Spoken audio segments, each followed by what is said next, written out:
বন্ধুরা, আপনারা সবাই জানেন যে এই পৃথিবীতে যিনি এসেছেন তিনি একদিন না একদিন অবশ্যই মারা যাবেন। কিন্তু আপনারা হয়তো এও দেখেছেন কিছু মানুষ হঠাৎ মারা যায়। তাহলে তাদের সাথে এমন কেন হয়? কেন একটি শিশু জন্ম নিতেই মারা যায়, কিংবা কোনো ব্যক্তি দুর্ঘটনার শিকার হয়ে হঠাৎ মারা যায়? তবে এই মৃত্যু কি ঈশ্বরের ইচ্ছায় হয় নাকি আমাদের দোষে হয়? চলুন জেনে নেই আজকের এই ভিডিওর মাধ্যমে।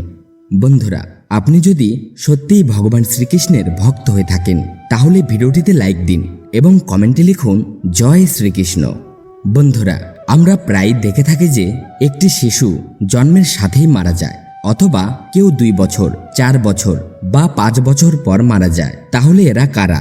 বন্ধুরা, এরা সব পুণ্যবান আত্মা। এরা আসে, তাদের জীবনচক্র শেষ করে আবার ফিরে যায়। বন্ধুরা, ঈশ্বর কখনোই কারোর মৃত্যুর কারণ হন না। প্রত্যেকটি মানুষ তার কর্ম অনুসারে এই পৃথিবীতে জন্ম নেয়, আর সময় পুরো হবার পর সে চলে যায়।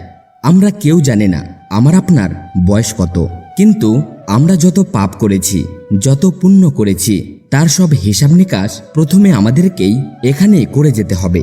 আর যেদিন আমার পাপ ও পুণ্য শূন্য হয়ে যাবে, সেই দিন আমি মারা যাব।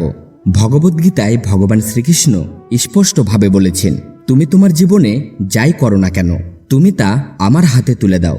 আরও ভগবান শ্রীকৃষ্ণ অর্জুনকে বলেন, হে অর্জুন, তুমি বলো যে আমি কিছুই না, আমার অস্তিত্ব বলতে কিছুই নেই, আমি শূন্য। আর আপনি যা করছেন কেবল তাই ঘটে চলেছে। আমার চোখের পাতা মিটমিট করছে, তাও আপনার ইচ্ছা অনুযায়ী। আমি যে কথা বলছি এটিও শুধুমাত্র আপনার ইচ্ছা অনুযায়ী হচ্ছে। এখানে যত কিছুই ঘটছে এইসব আপনার ইচ্ছা অনুযায়ী ঘটছে। তাই আমাদের সবাইকে উচিত আমাদের সমস্ত দুঃখ কষ্ট ভগবানের চরণে সমর্পণ করা। ঈশ্বরকে কখনোই দোষারোপ করা উচিত নয়। আপনারা বলেন যে কারো হঠাৎ দুর্ঘটনায় মৃত্যু হয়, এইসব নাকি ভগবানের ইচ্ছায় হয়। একদম না। ভগবান কখনোই কারোর মৃত্যুর কারণ নিজের উপর নেন না। প্রতিটি মানুষ একটি নির্দিষ্ট সময় নিয়ে জন্মগ্রহণ করে এবং সময় পুরো হবার পর সে মৃত্যুকে প্রাপ্ত করে। বন্ধুরা, তাই কারো মৃত্যু না তো ঈশ্বরের ইচ্ছায় হয়, না তো আপনার দোষে হয়। যে যতটা সময় পেয়েছে সে ততক্ষণ পর্যন্তই থাকে, আর সময় পুরো হবার পর সে মারা যায়।